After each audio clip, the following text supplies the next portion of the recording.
Hi everyone, welcome to Cloud Rangers Microsoft Azure training. This is the 2018 edition. I'm Sean Ismail, a Microsoft Azure MVP, and my contact information and this session's information is all below down there.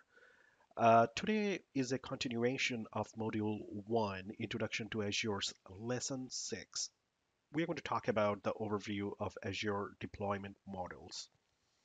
So by deployment models, I don't mean like an application deployment or anything like that. It's more about creating resources in Azure, how you deploy resources in Azure, and everything else.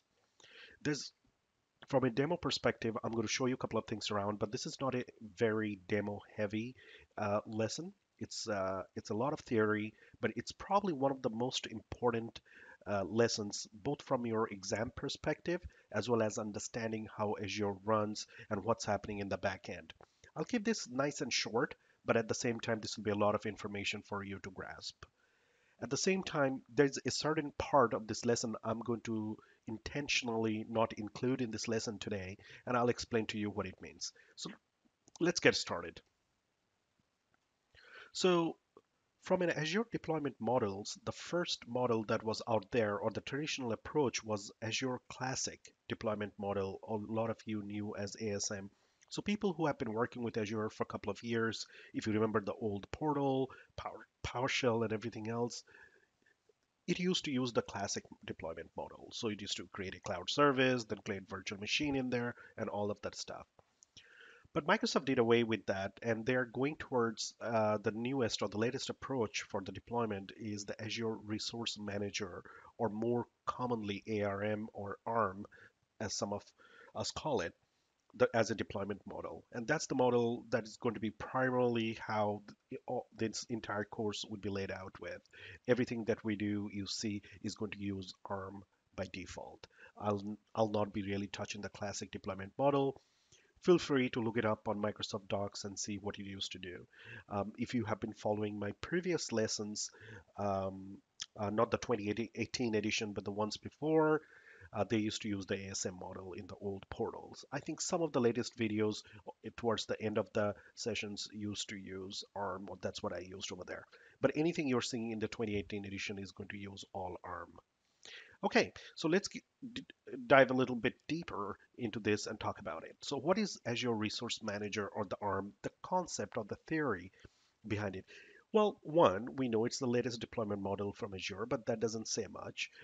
But basically, what you need to understand is it's a sort of it's a mechanism to handle all the Azure resources that you will deploy in Azure as a related and interdependent parts of a single entity rather than individually. What I mean by this is that let's say you're creating a virtual machine. Let's say that is your entity, right? This virtual machine has what? It has resources, it requires networking, it requires disk, it might require an IP address. So those are actually resources that are all related and together they make that virtual machine. In fact, the virtual machine itself is an entity of a larger solution. So when you think about ARM or the concept behind it, you take all of this bunch of resources, bring them together to provide a solution, and they are all related in the same life cycle. Okay, that's what really it is. Now, from from a perspective of Azure Resource Managers, what else it can do with all of that being there is that it can provide you security, it can provide auditing, tagging features, which we'll get into later, to help manage resources after the deployment is actually done. So once it's all deployed, you can do all of that in there. It's not like you couldn't do that in ASM model or the classic model, but it was not as organized together. Okay. And the next thing is the resource manager. It will provide a very consistent management layer for all the tasks that you can perform on these resources. For example, if you are going to create a virtual machine, you can create it from the portal, you can create it from Azure PowerShell, Azure CLI, or even using the REST API for your development folks out there who are going to, you may use a .NET application to go create the virtual machine for you. But end of the day, in the back end, there's a REST API where you're making that call and it's creating that resource for you. and you can then manage the resources through these calls. So it's very consistent. It doesn't matter how you're planning to manage this, okay? So think of ARM as a concept as well as it's a way to do the work in Azure.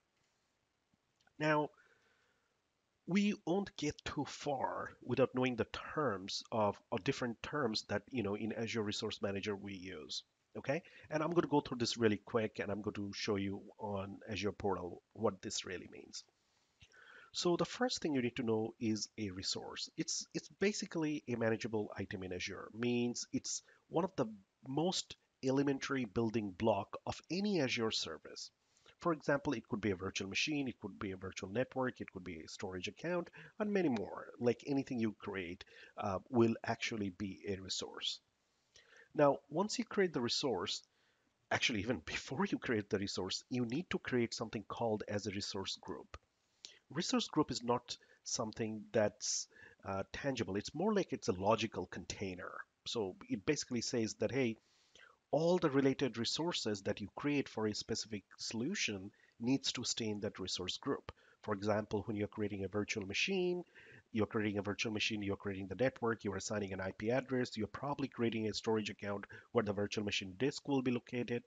They all should be located in one resource group.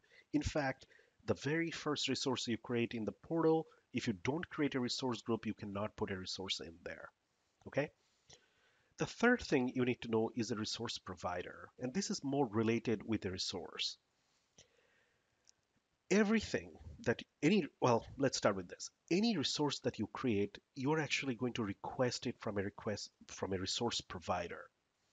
So through Resource Manager, you go and do that. So you're basically going and asking Resource Manager that, hey, I need to create a virtual machine. So you basically go to a virtual machines resource provider, and the virtual machine will provide that resource to you.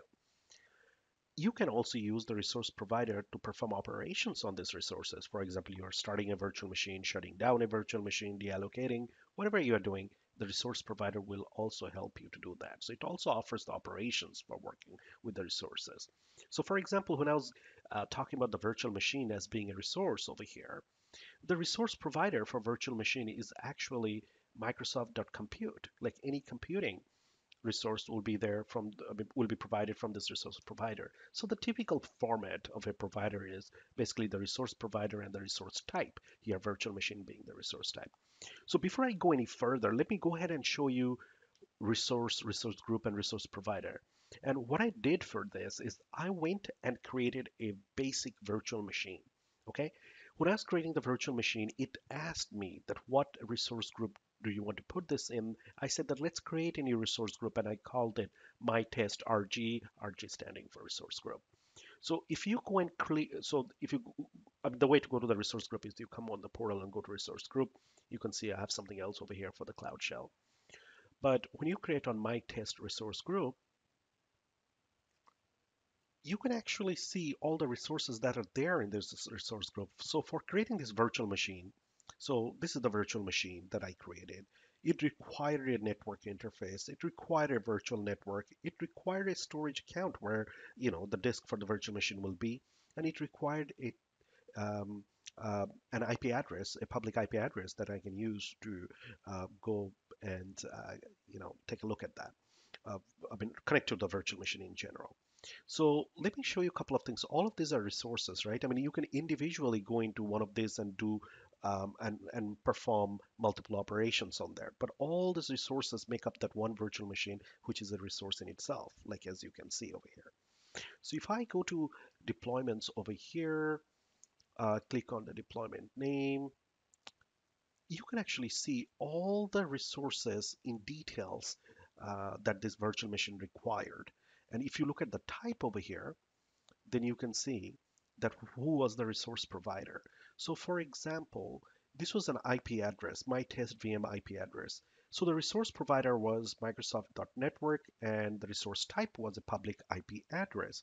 There's one for virtual network. Um, so Microsoft.storage was one of the resource provider that actually created the storage account for us. Um, if you look at the example I was giving earlier, so Microsoft.compute has a virtual machines resource type, which is the virtual machine itself. So About six different resources were required to create the virtual machine, which is a resource in itself. And these were the resource providers. So Azure has multiple resource providers, and there's a way to actually go view that. So if you go to all services over here, let's look at Explorer. I believe that's what it was, Resource Explorer. So if you go click on the Resource Explorer, you can see all the providers that Azure provides you. You know what? Don't go crazy about this. I mean, you don't have to learn ARM or Azure through this, but it's very good to know where this is coming from. And this will be very important in one of the sections that I'll go over, that when you will really need to know what these are quite carefully when you are actually coding or when you're creating some scripts through JSON and everything else. Let me get to that in a bit. But when you come over here, if you remember, Microsoft Compute was one of the resource providers. So if you click on that, compute itself has multiple resource type. The one that we were seeing was virtual machines, but look at the other resource types that are in there. Availability sets, there's locations, images, disks. There's tons of other things, that snapshots, uh, there are a bunch of other things that this resource provider actually provides. And it's not only that it's just creating this, the resources that you are going to create, you can actually do multiple operations on there. So once you click on that, you actually look at a JSON file over here. It has a lot of details on where what virtual machines are and all that stuff in here. But what I'm trying to get to is most importantly that when you create a resource, it has, excuse me, it has to be in a resource group and multiple resources make one solution and they're all together. Okay, so let me get back to where we were here. So we talked about resource, we talked about resource group, we also saw the resource providers. Now, in the Azure Resource Manager, there is also something called as tags, which is something new that Microsoft came up with. It's basically a tagging feature. I mean, let's not get carried away with it. It's like a custom label that you can put on any resource. So, our virtual machine that we created obviously has a virtual machine name, but you can put a tag there saying that it belongs to the accounting group. I'm taking like gross examples there, or just throwing away some ideas there. You could have this label for anything, and so basically it's multiple attributes you can create to tag any resource itself. You can, like I mentioned, for any resource. So when we saw there was a public IP address, you can put a tag there and say that is the IP address of whatever virtual machine it is. What this tagging helps you to do is you can group things together, right? So let's say you have a bunch of virtual machines or bunch of network cards that connect to this specific interface. Doesn't matter which virtual machine it is on, and you can tag them together and you can group that, right?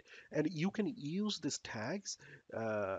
You can use this tag for managing um, or looking at billing, or if you want to do any audit, or if you want to go and look at I mean, go audit some access logs. You can go and say that let me go and find out all these resources, how much did these resources specifically cost, right? So in your resource group, you have multiple virtual machines that may belong to accounting, multiple virtual machines that may belong to finance, and you may choose to have all of them together in one resource group, but tag them and then find out that um, how much it's going to cost each of this group, or whatever other logical concept you may come up with to use those tags. Now, one thing I mentioned over here within the tags is that resources do not need to reside in the same resource group to share a tag, right? I mean, um, you can have multiple tags on multiple resources that are not even on the same resource group. So the tags scope is not based on one resource group. The next thing is resource manager templates, and this is a topic on its own, and you may spend like hours and hours learning resource manager templates. What basically this is a JSON file or JavaScript object notation. It's a very similar, for you folks who do not know what JSON is. It's very much similar to an XML file. Okay, it's just well, some people argue that JSON is way more efficient than how XML gets processed, but essentially it's a descriptive file.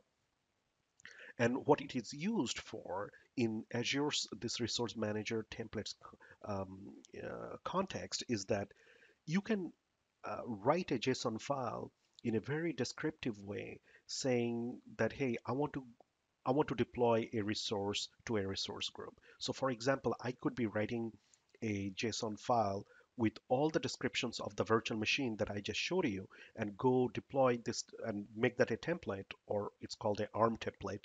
You can go and tell Azure that go ahead, process my JSON file and go create this virtual machine. So this is where you need to learn coding, coding in JSON, if you can call it coding, or writing JSON files. You need to get into super details like any other, coding exercise. You need to know which resource provider you're going to request the resource from, and which resource group it needs to go to, what kind of resource it is, what are the dependencies, right? Like for creating those virtual machines, we needed those resources to be there. Some of the resources need to come sooner than the other, and all those interdependency and everything you write in there. I'll show you an example in a bit, but that's what it is.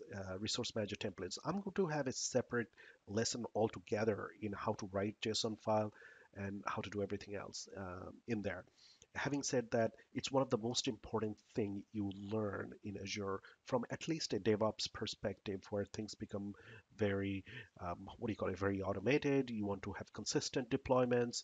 You can have an entire data center described in a JSON file, and you can run that, and in an hour you may have hundreds of virtual machines all connected, automated, and they're all up and running, right? So it's very powerful. The other thing that we need to know in ARM in general, point six, is role-based access control. So with this ARM, um, the concept came, um, the concept of governance, where you can have multiple roles that can go and access these resources, and based on the permissions, what kind of authorization that person has or that entity has there, it can go create resources or look at resources or contribute to resources. So you can have this role-based access control on a resource group, or specific resources directly. More typically, the scope goes on a resource group. And then you have policies. So policies is not something I'll be getting into in this lesson. But what ARM policies they do is, it's basically a service in Azure that you can use to create, assign, and manage policy definitions. And these policy definitions are, what they do is they enforce different rules and actions over your resources. So, for example, you may have a policy rule in your subscription where an user, whenever they are trying to create a virtual machine, they can only create a virtual machine in a specific location, or they can only go and create so many virtual machines depending on your policies, right? So you can actually have not only role-based access control, but based on policies, what you can do and not do to specific resources. Let's say you can create virtual machines, but you let people to use virtual machines with the highest core of like 8, and you don't want them to go create any more virtual machines or any new virtual machines with more cores. So when you're a use case scenario for the policies could be is that, hey, you're giving your developers access to one of the subscription and say that, hey, go create your own environment to run your tests and everything else. But at the same time, you don't want them to go crazy on this subscription and create tons of virtual machines, and making sure that they don't rack up your utilization, obviously, which is means that your billing, you'll get a pretty high bill, and you don't want them to just go crazy in there. So what you may do is saying that, hey, I'll only you let the one developer not create more than 10 virtual machines, and none of these virtual machines can be more than 4 cores or 8 cores or more than that many megs of memory, because I know that they don't need more than that. So I'm going to give them flexibility but have good control over them. So in the ARM or Azure Resource Manager, it allows you to create and define policies with rules to do that. And then the other thing is locks. Locks is actually very important. It means that you can lock resources. So you could do something like, hey, I'm going to have this whole resource group where I'm going to put a lock, and this lock will make sure that this resource group cannot be deleted. Because if this resource group is inadvertently deleted, or someone runs a little script which goes and deletes the entire resource group, I lose everything. Let me show you a brief um, let me show you a brief demonstration of that. Let's say I had 500 virtual machines in this one resource group. Technically, one of your resource group can be your entire data center. from a perspective of, if you're thinking from a physical hardware and all that point of view, from a traditional view. That's what I mean. So this could be your entire data center where you go in there, you have like hundreds of virtual machines that are all connected to your virtual network, your appliances, firewalls, and everything is in here. All it takes to delete this entire resource group is come over here and click on delete resource group. It does ask you to write the resource group name over here. I can literally do this and click on delete. And I have one virtual machine here, but you could have like hundreds of virtual machines. Like I mentioned, this could be your data center. You can click delete and it will go delete. Okay. Now, some of you may argue that, hey, yeah, by the time someone goes and copies and pastes it in there, I mean, they'll know that they're doing something weird. Sure, but what if they were doing this with PowerShell where they just went and put a switch like dash force or whatever, where it's not even going to ask for confirmation? Means it will just go delete that entire resource group. This could be a production environment. Maybe they were planning to run that script in the test environment, but they, by mistake, ran this in production. So what a lock would do is ensure that you cannot go and do that. And let me tell you guys, I've seen this happen actually, where someone went and ran this script and deleted an entire resource group where there was about 30, 40 different virtual machines. It basically means you just had a disaster. Your entire data center, poof, just disappeared. So you can see the locks here. So when you go to the resource group, you can create the lock over here. This resource group obviously doesn't have a lock. You can just go add, uh, just put test lock, put the lock type. So you can make it read only, or you can put a lock called delete. And what this will do is that if you try to come and delete that resource group, it's not going to allow you to do that unless you go and unlock it first and go and do that. So it's a very powerful feature in the ARM resources that's there for very good reason. My advice to folks who are going to work in production is that if you have a production resource group, put a lock on it. Make sure that you are preventing yourself from going and deleting that by mistake or in whatever way. Okay, so that's your role-based access control policies and locks, but this will give you the basic terms right now. If you go and read an article or if you go and look up information, as long as you know some of these terms, you're pretty good to go.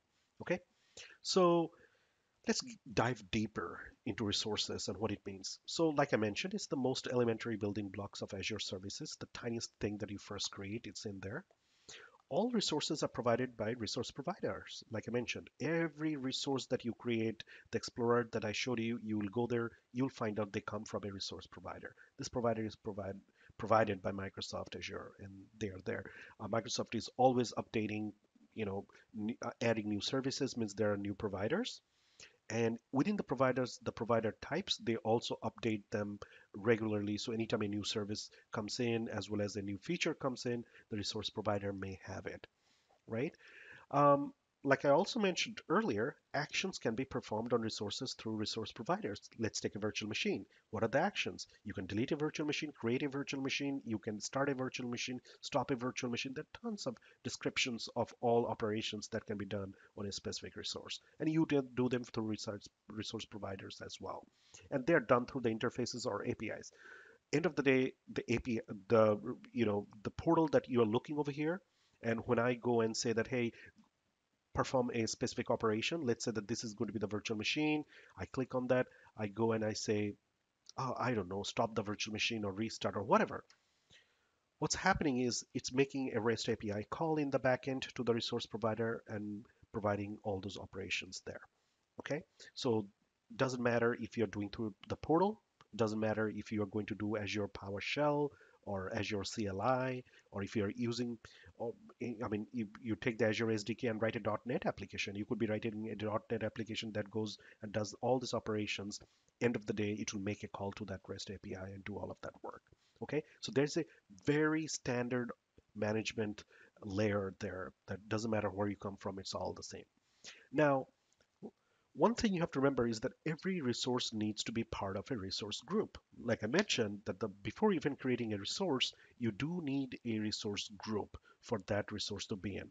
How many resource groups can you have? You can have as many resource groups as you wanted, but the resource group needs to be created first. Now, if you remember some of my previous sessions where I went and said create a resource, And I created whatever I did. Like, let's say I'm going to create, oops, I go and create this Windows 2016 virtual machine. You will notice that somewhere in here, even though I'm creating a resource, which is a virtual machine, it's actually asking resource group, do you want to create a new one or use an existing one? I could create a new one and say that, hey, this is going to be, a totally different virtual machine for a different purpose. Let's create a new one. Or I could be placing them in the resource groups I already have. Like I have two resource groups there. I may say that I need a virtual machine in my test RG. But if you don't create one or don't put in existing one, basically what will happen is it's not going to let you create that. So it doesn't matter if you're starting from scratch or wherever you are in your deployment process, you have to put it in a resource group. So typically in a production scenario, you could probably create a resource group first, right? Like, my test resource group 2. And every resource group, it has to be assigned to a location. You cannot have a resource group with a virtual machine that resides somewhere else, and let's say you have a virtual machine that's in East US, or you can have a virtual machine, let's say in Canada Central. You cannot do that. All the resources in the resource group will always be uh, in one single geographical location. Okay. Um, Now, from a high availability and everything else, I'll explain that later, but your resource group needs to do that. So when you create a resource group, those are the only two things it needs. It needs a name and it needs the location. Let's say I'm going to create East US2, create it. Like I mentioned, it gets created really, really fast because end of the day, it's just a container. And if you look in there, right now, there's obviously nothing in there, no resources to display. But if I come over here, look at my previous one, this is where all the resources are. Okay, so you need to remember that. And um, yeah, I think that's all we need to know about resources from here. Let's go to the resource groups right now, and I'll get into some more interesting details here. Like I mentioned, it's a logical container. Um, Resources in the resource group share the same life cycle and can be managed together. Like, when I was talking about deleting, you can delete the whole thing together. You can also go and write a script. Let's say it goes and um, stops all the virtual machines in that resource group. You can basically just point it to the resource group and say, go to this resource group and turn all the virtual machines off together. So it can be managed together. That's what really I mean in the resource group. Permissions can be delegated on the same resource group through the role-based access control. So for example, you are going to give one of the users to just go and see how the virtual machines, let's say, are performing or the virtual network is performing. You don't need this person to go and add, delete, or anything in the resources. One of the roles you can give is view only or read only. They can only go and read what they're doing. So there's some granular access control that you can do through role-based access control. Resource group also, puts your costs, audits, utilizations, and everything, and you can measure them together in a group level, right? So let's say you have an entire group where you want to put all the resources together. Call it accounting, and I keep picking on accounting. It could be anything. You could have a resource group only for accounting. You could have a resource group only for your human resources. But more typically, like I mentioned, your entire resource group could be your data center. At that time, you go and use something fancy like a tag or whatever. But end of the day, at the group level, resource group level, you can go and find out how much did it cost you. Okay, so I'll give you a very practical example. This resource group over here, my test RG, let's say this was my production. And let's say this was for my developers for testing. So I can actually go and only look at the cost of this resource group to find out that how much is it costing me to run my development environment, or how much is it costing me to go run my entire production environment. So you can actually have all those done together, and it's not only costs. I've seen it done mostly for costs and audits. You just see utilization as well, that how much my dev environment is being used, or multiple dev environments, right?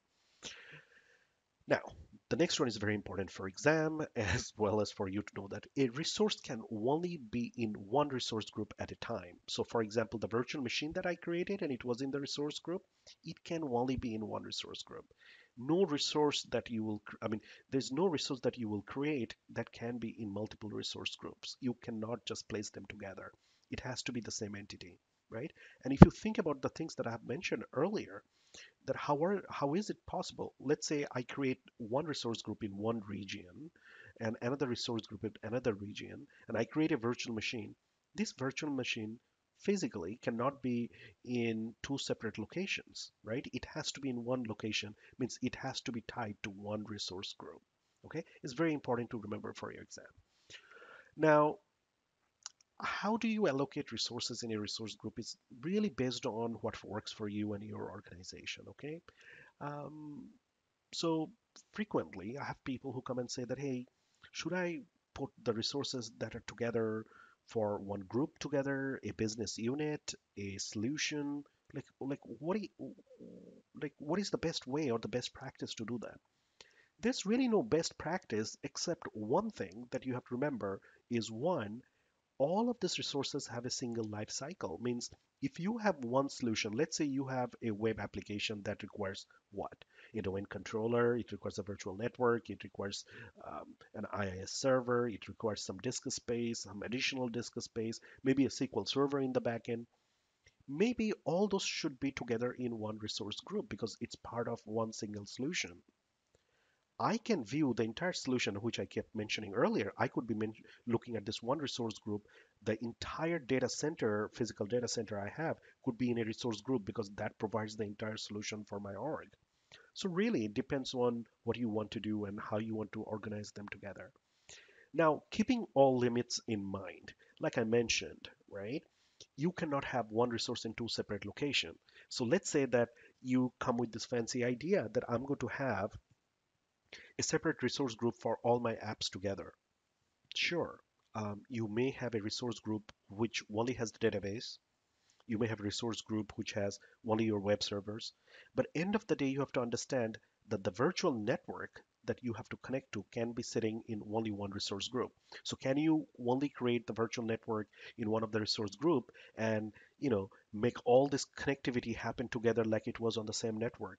Probably not. In fact, you cannot unless you make it sound like you are sitting on a web server and you are making a public uh, web call to the database server. Sure, the database server may function that way, but you are not going to have all the resource group sit in one single VNet because that VNet will probably be in just one single resource group.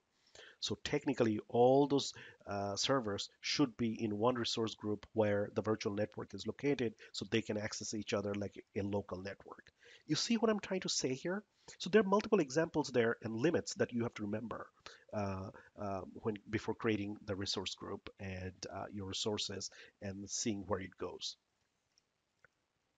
I think that's all in resource groups I wanted to cover. Okay, let's move on to the next topic over here, which is the ARM templates. I told you that I'm going to explain a little bit more on this, but I'm not going to get into really deep core or into any coding of JSON files in this lesson. There's going to be a separate lesson for it. End of the day, a resource ARM template is a JavaScript object notation or JSON, commonly known as JSON, file that defines one or more resources to deploy to a resource group. End of the day, it's a declarative format where you go and define what you want and you go and deploy it. Um, it defines the infrastructure and configuration of the Azure solution. So, whatever you're trying to deploy, let's say the example I gave earlier, where you want to have a web server, SQL server, domain controller, you can have all of those things that you want to deploy in Azure written in the JSON file or defined in the JSON file and say that go deploy this for me. Okay? Obviously, it's not going to create the domain controller for your install your SQL. There are other ways to do that, but it basically creates the Azure resources for you. The template can be used to deploy the resources consistently and repeatedly, right? And this is the real core need for a template or why it's called a template. So basically, let's say you created that solution, a backend data-driven website. You run the script, you can get all those resources created for you. You can take that template or that JSON file and give it to the developers and say that, hey, go and run the same this JSON template, deploy it to your subscription or any subscription you want, and you can get the same environment. So it's very consistent. It will always be the same, and you can repeat it as many times as you want. In fact, it stays as your backup, right? If you think about it in certain ways, that anytime you need to create the same environment, you just go and run that. I'm sort of getting into the realm of DevOps over here. If you DevOps folks are kind of, viewing this, you can start understanding the benefit of this, right? You can have a CI/CD pipeline where you take this JSON file and deploy it anytime you want. It's a one-click deployment at that point, and it's always going to be consistent, right? It doesn't matter if it's a backend website that I was talking about, or if it's a product that you are creating from a from a deployment point of view, it's going to be consistent and automated and repeated every single time. Right? In a CI/CD pipeline, this will probably be your very first thing that go point it to a resource group in Azure, go deploy this environment, and then do the rest of the stuff with Chef or Puppet or whatever. But that I'm getting into more of a DevOps stuff here for rest of your folks. Just remember that this is a template that can be created and consistently deployed as many times as you want in uh, different subscriptions. Now, ARM templates, they have a declarative syntax, means if you may ask that, hey, we can do the same thing in PowerShell. Why are we doing this one more thing? Well, with the ARM template, it's declarative, means you're basically just going and writing a JSON file that says that, hey, this is what I want to create. Means go create me a virtual machine. This is what you're going to call it. Use Go use storage. Go use network interface, IP address, and all that. You are not explicitly telling the script how to go and create it, which is what you do in a PowerShell, like go create it this way. What it means is in PowerShell, you have to go and say, create a virtual machine. This is how you're going to create it. This is how you're going to create a network interface card. This is how you're going to attach it. With a JSON file, it's very clean. You're just going and saying, go create my virtual machine. I don't care how you're going to do that. Go create a network interface card. I don't care how you do that, and just attach them together. Okay? Now, this is very interesting. You can obviously create something from scratch and you can go deploy that. Or if you're on the portal, anytime a solution that is created on the portal, in the backend, Azure goes and creates a deployment template for you, and that's how it goes and deploys it. So it's a very interesting way to get started with seeing how these scripts look before you even go and create it. Don't get scared looking at it. The first time I saw one of these a few years ago, I was like, wow, like this is complicated. But once I started creating my own through Visual Studio, I found out it was actually pretty interesting and pretty easy to do. Like I mentioned, some of these ARM templates can get very, very complicated. Like you could have an entire data center defined in one of those templates and go deploy it, and it will go do that. And it's not only going to do only like virtual machines and storage. You can have all the Azure's platform as a service, infrastructure as a service, software as a service, all provisioned through ARM templates. Like it can be very complex solution, very elegant solution, but it's one nice way to do it. Okay, so let me go and show you. Um, like the my test resource group over here, I created a virtual machine. Okay, I basically went and created a virtual machine, like I said over here. I went and said, create this virtual machine. It asked me for some information, and bam, it went and created that. But if you want to look at the template that it created in the back end, go in the back end over here, go to the deployments over here. In the deployments, you can see there's a deployment name. This was the deployment it used. Go and click on that. In here, if you remember all the resources that were there in the resource provider, I'm actually in the same place. Let's go to the template. Look at the template over here. In the template, there are really three things in every template. It takes a bunch of parameters, it takes a bunch of variables, and the actual resources you are asking it to go create. Okay, so I'll take the template. I'll go look at the resource virtual machine. I don't know how good you guys can see this. It went and defined this virtual machine over here in this JSON file. It's not the best way to view this entire JSON file, but end of the day, if you take this entire JSON file over here and deploy it again, you'll exactly get the same virtual machine. Okay, so let's go ahead and download this real quick. It gets downloaded as a zip file. In the Let's go in the zip file over here. That's the one you want, template.json. Okay, so let's go and look at that. I'll use Microsoft Visual Studio Code for looking at this. But my entire that virtual machine that you have looked at, this is the description of that virtual machine. So you could be writing this yourself to go and do that. Some of you might think that, oh, this is crazy to create a virtual machine, but think that if you have hundreds of virtual machines and you have to deploy them over and over and over again, and not only virtual machines, there's other services and everything else. So this is what infrastructure as code means. This is the entire infrastructure that we have for this virtual machine in code. So if someone asks you now what is infrastructure as code, you're looking at it. Okay, so in here, there were some variables. I think it was VNet ID and subnet report. So this is what I was talking about, the resources, right? Everything is a resource. So first resource that, or the only resource that we were creating originally here was Microsoft Compute Virtual Machine. End of the day, I'm trying to create a virtual machine. The virtual machine had a name. It's getting that from the parameter. It has, API version location. If you remember, it has a location. It will take the location from the resource group. I'm basically saying it has a computer name, admin, password, what is the virtual machine size.